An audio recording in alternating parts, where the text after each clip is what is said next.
Alright, I'm working on the 97 here, Toyota Celica.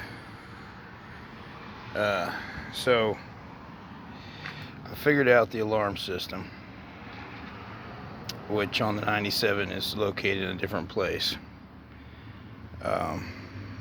under the seat.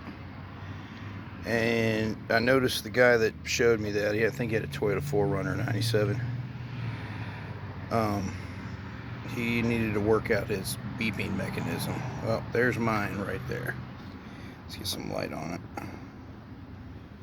But okay, so there's the diagnostic port there, up here in the right corner of the engine bay. This isn't stock. I got this off of GT here. I do that to all my STs. But so there's the beeper. See if I can get an angle. Alright, maybe you can hear the locks. Here we go. Do the locks without manipulating the beeper.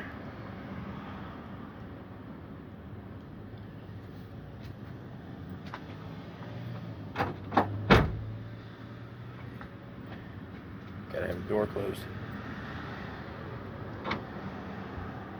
So if you can hear that, that is just the locks. Now I'm going to push on the back of this bad boy right here.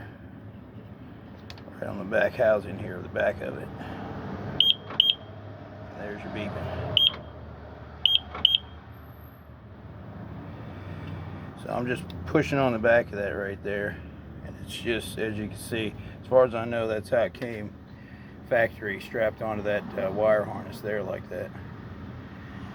So hopefully this helps someone out. I know that 4Runner video really helped me out. So hopefully this will help somebody get a little farther with this. It's nice to get these factory security systems going.